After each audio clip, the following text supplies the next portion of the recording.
Alors bien sûr, mesdames et messieurs, ladies and gentlemen, et voilà, on aime bien être là avec Ice Baby et on a des invités à Ice Baby, bien sûr d'autres paradis, on va plutôt au paradis de la jeunesse. On a des invités spéciaux sur notre plateau de la matinale parce qu'aujourd'hui on célèbre la journée mondiale de la jeunesse, mais ces jeunes ont aussi quelque chose de particulier à nous dire. Alors, messieurs et dames, ou non, je dois dire monsieur et mademoiselle, vous êtes quand même nos enfants ici. Bonjour Marvin.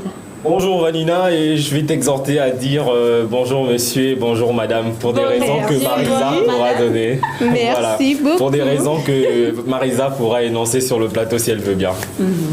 Alors, vous avez quelque chose de particulier à nous annoncer ce matin. Déjà, avant même d'aller dans le vif du sujet, on parle de l'engagement des jeunes dans une action mondiale. Pour vous, qu'est-ce que ça représente ? Bah écoutez, je pense que le thème, il est bien choisi quand on parle d'engagement des jeunes. Pour une action mondiale, ça vise justement à regarder déjà dans un premier temps l'action des jeunes d'un point de vue local. D'abord d'un point de vue local et après on peut dire d'un point de vue national. Comment est-ce que les organisations de jeunesse s'organisent, si vous me permettez la tautologie, comment est-ce que les pouvoirs publics, les gouvernants s'organisent pour permettre justement aux jeunes de s'insérer dans la société, pour permettre aux jeunes d'œuvrer pour leur bien-être d'abord et ensuite pour le bien-être de leur population, de leur pays et voire même de leur continent. Donc avant de parler d'action mondiale, il faut bien sûr d'abord s'assurer qu'il y ait une action sur le plan national, sur le plan local qui soit effective. Donc dans le cadre de cette journée, c'est une question dont on débattra avec nos confrères de la sous-région. Je dis bonjour aussi à la dame juste à côté de vous, si elle peut se permettre de se présenter aux auditeurs et aux téléspectateurs. Bonjour. Bonjour. Alors moi c'est Nancy. Bien sûr. Voilà, je ne sais pas trop quoi dire plus. Alors, mais moi j'ai une question particulière à te poser en tant que jeune aujourd'hui, en tant que jeune femme, parce qu'on sait que des fois en Afrique, dans certains coins du continent, il y a des femmes qui n'ont pas accès à l'éducation et pouvoir s'engager, il faut avoir une base, un background comme on dit. Et quel est ton point de vue face à cela, l'engagement des jeunes femmes aujourd'hui? L'engagement des jeunes femmes pour la scolarisation, c'est ça? Ouais. Alors moi je trouve que c'est très bien. Déjà comme tu disais, il y a surtout en Afrique, il y a des zones où les femmes n'ont pas accès à la scolarisation déjà parce qu'elles sont des femmes. Déjà ça c'est une injustice, vous voyez. Et donc je trouve que vraiment c'est bien qu'aujourd'hui les jeunes se lèvent, surtout que les femmes se lèvent pour leur liberté personnelle. Parce que les femmes ont trop attendu en fait que ce soit les hommes qui fassent tout le travail. Elles ont trop attendu que ce soit les hommes qui disent que bon voilà, on a trop mis les femmes de côté, aujourd'hui on va un peu les insérer dans notre société, dans notre petit cercle. Est-ce que c'est nous qui attendons ou on nous met dans cette situation-là? Non mais je trouve qu'on attend. Parce que dire qu'on nous met dans cette situation, c'est nous victimiser en fait. On n'est pas des victimes. Dire qu'on attend, c'est comme si bon, voilà, en fait, on se laisse faire tout le temps, alors que si nous-mêmes on décide de faire quelque chose, on peut le faire. Ouais, c'est très important. Bah, c'est un autre paradis. Voilà. Alors, on célèbre le 12 août. Le 12 août, c'est la journée internationale de la jeunesse. En tant que jeune, Marvin, et en tant que jeune aussi, que représente cette journée pour vous déjà? Bon bah, honneur aux dames. Ah, ok. Que représente la journée de la jeunesse? Je ne vais pas mentir, je ne savais pas. Ouais, maintenant tu sais. Maintenant je sais. Et maintenant on va dire à l'instant T que représente la journée de la jeunesse pour moi. Je ne saurais pas trop me prononcer, parce que comme je disais, je ne savais pas. Donc je vais laisser Marvin parler. Bah écoute, merci Nancy Voix. Monsieur Stéphane Cassa, la question que vous posez, elle est très, très importante, je pense. Et à mon sens, à mon avis le plus singulier, je pense que cette journée a sa place. Elle a sa place parce qu'aujourd'hui, on se rend compte dans l'Afrique d'abord, qui est la nôtre, que les jeunes ne sont pas suffisamment insérés. Ça, je le pense, je le dis et je peux avancer des arguments. Les jeunes ne sont pas suffisamment insérés et cette journée internationale vise ces objectifs-là, entre autres. C'est 10 domaines prioritaires qui ont été proposés par l'ONU, en griffe par l'UNESCO. Et lorsqu'on regarde ces 10 domaines prioritaires, tous ces 10 domaines sont justement des champs d'action dans lesquels les jeunes devraient se retrouver. Mais ce n'est pas ce qui est. Et je pense que c'est une occasion pour les jeunes de parler, de se prononcer et de porter plus haut leur plaidoyer. Je pense que c'est surtout une occasion pour les jeunes. Pour ma part, je ne dirais pas que c'est une distraction, parce qu'après, ça fait 20 ans que cette journée est célébrée. Mais après, l'efficacité des mesures justement qui sont prises, on ne les voit pas et on ne les ressent surtout pas. Mais je pense qu'on ne devrait pas baisser les bras, on devrait profiter de cette occasion, de cette journée pour se faire entendre. Et c'est ce que la Belle TV a choisi de faire aujourd'hui en laissant une tribune à cette jeunesse pour cette émission aujourd'hui. Alors, excuse-moi Vanina, vous avez une émission, Marvin, qui est très suivie, Forum Ado, voilà, qui est une émission où les jeunes interviennent sur différents sujets. Donc aujourd'hui, en tant que jeune présentateur aujourd'hui, qu'est-ce que tu vas proposer à la facette du monde? Bah Stéphane, c'est vrai que c'est un métier, permets-moi Griff de soulever d'abord cela. C'est un métier qui aujourd'hui dans nos États n'est pas très valorisé, le métier de présentateur. Vraiment c'est une parenthèse que j'ouvre et que je vais refermer. Pourquoi je le dis? Parce qu'aujourd'hui, lorsqu'on est journaliste, on est prédisposé à être un chargé de communication, un attaché de presse dans une quelconque organisation.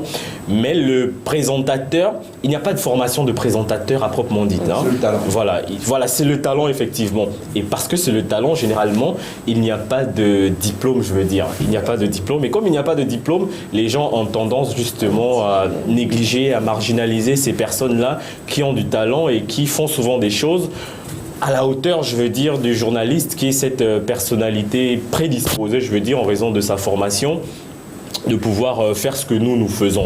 Voilà, ces précisions étant faites, il faut dire que je suis présentateur et donc je présente. Et aujourd'hui, nous avons choisi dans l'organisation qui est la nôtre de donner la parole à nos confrères de la sous-région. Il y a 5 pays qui seront au rendez-vous à cette émission et nous, on va faire l'effort de jouer un rôle de modérateur pour que nos confrères puissent s'exprimer comme ils le sentent.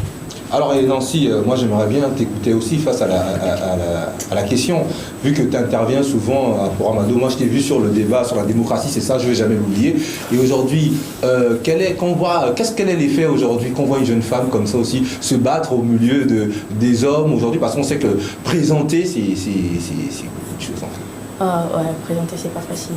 Parfois, je me rappelle la première fois, je le regardais avec admiration parce que je me disais mais comment il fait? Parce qu'on était quand même 4 et il était seul à tout gérer et tout. Moi je trouve ça extraordinaire. Je vais pas mentir, je trouve ça extraordinaire.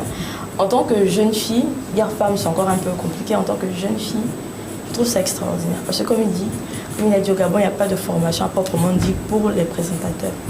Donc personnellement, je redis, je trouve ça extraordinaire.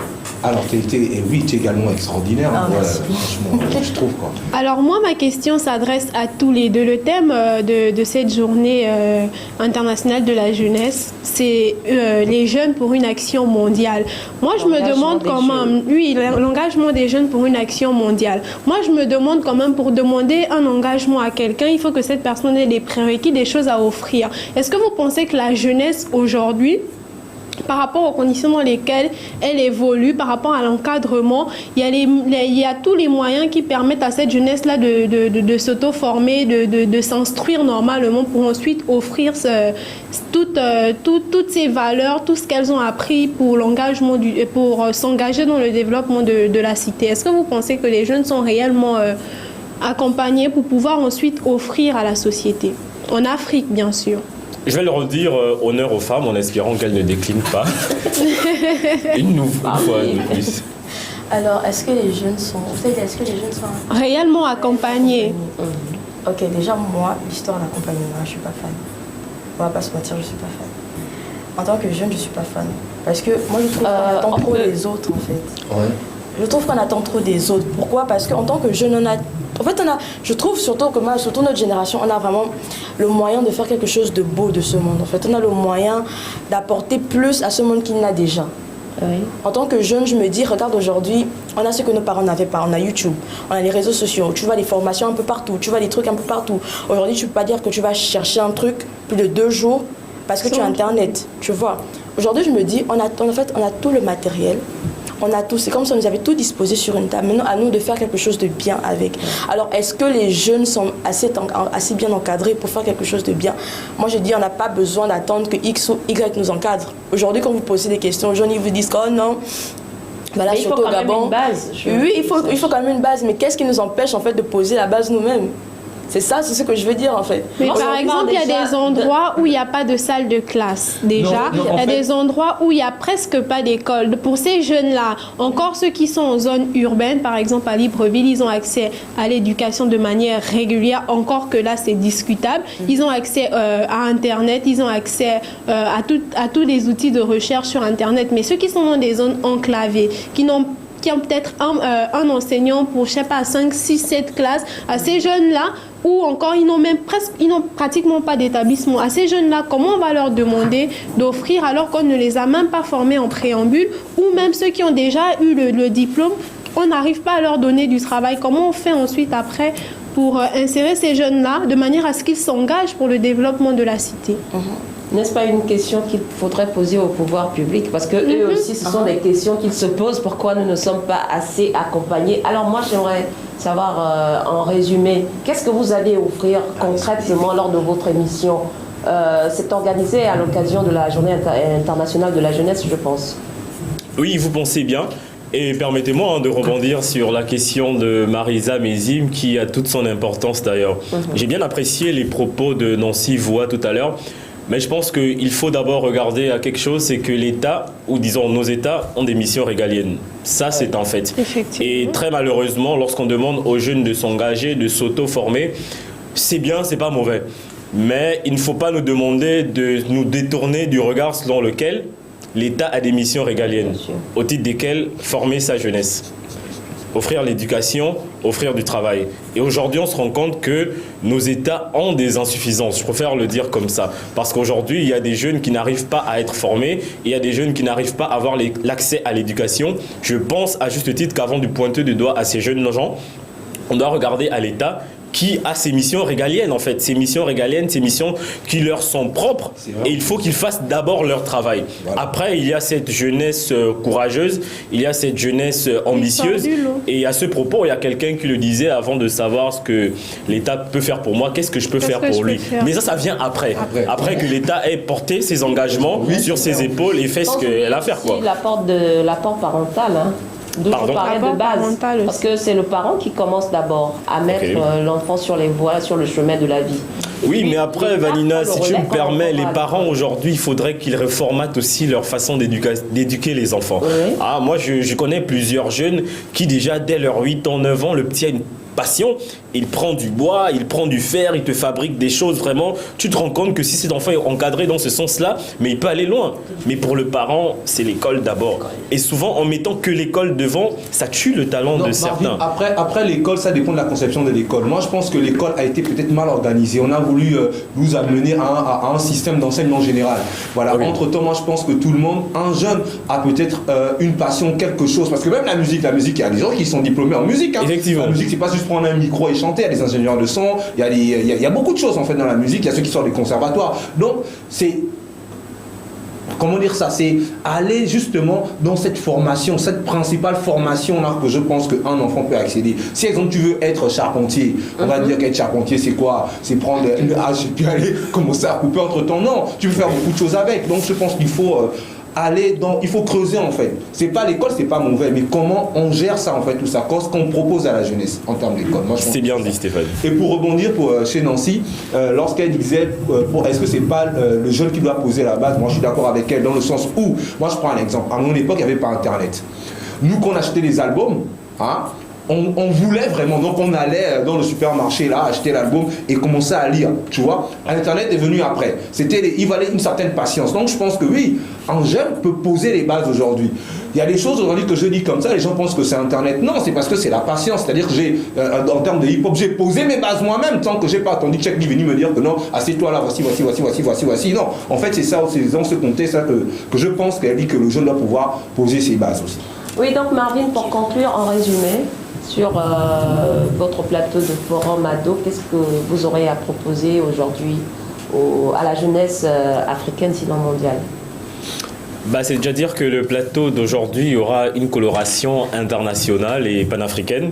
Voilà, c'est quand même important de le souligner parce que de toute l'aventure de cette émission, on n'avait pas encore eu en situation de direct comme ça, d'enregistrement, la possibilité d'avoir plusieurs jeunes d'horizons différents sur le plateau. Donc on aura un Béninois, Patrick Senou Betomé, qui est un jeune juriste.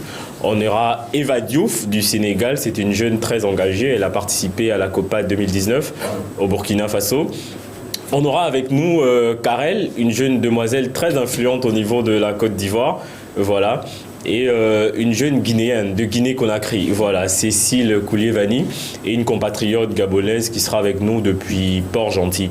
Donc principalement, c'est cet espace d'expression que nous, on va leur proposer, et on espère que cette voix se fera entendre. Voilà. Alors, étant donné que tu es à la matinale, on te laisse aussi l'opportunité de revenir sur les horaires et les jours de la diffusion de ton émission. Merci bien, Vanina. L'émission, elle est diffusée tous les samedis à partir de 16h pile, l'heure de Libreville, le Gabon. Et elle est rediffusée le dimanche à 16h pile et mercredi à 22h30. Et de lancer aussi des invitations. On ne sait jamais qui te regarde de l'autre côté de l'écran. Effectivement, nous on vous attend. L'émission a un numéro ouvert, le plus 241 74 94 58 73. Donc c'est un numéro ouvert disponible sur WhatsApp, qu'on soit sur le plan national ou international. Écrivez-nous et vous participerez à l'émission. Merci, chers jeunes, d'être passés au sein de notre plateau. Mais on vous retrouve sur le plateau de Forum Ado, comme tu l'as dit, de tous les samedis à partir de 16h pile. 16h pile. Alors, nous on continue, ou bien? Oui, je veux dire dites au revoir aux enfants. au revoir à Marvin, au revoir à Nancy. Et un dernier mot, Nancy, tellement, avec ta voix douce, voilà, c'est un paradis qui est devant moi, donc autant en profiter. Stéphane, voilà, les nuages, l'accession au divin, c'est très important. Alors, tu dis quoi à la jeunesse? Je dis à la jeunesse, levez-vous et agissez pour vous-même. N'attendez pas forcément que ce soit quelqu'un qui vienne vous dire faites ci, faites ça. Essayez de voir en quoi vous pouvez aider votre société, en quoi est-ce que la société a besoin de vous, en quoi est-ce que vous pouvez changer le monde, et faites-le tout simplement. C'est tout. Oh là là, super, un beau message pour la jeunesse, le paradis fiscal. Alors, on continue. On continue, bien sûr. On va accompagner Marvin et sa jeune...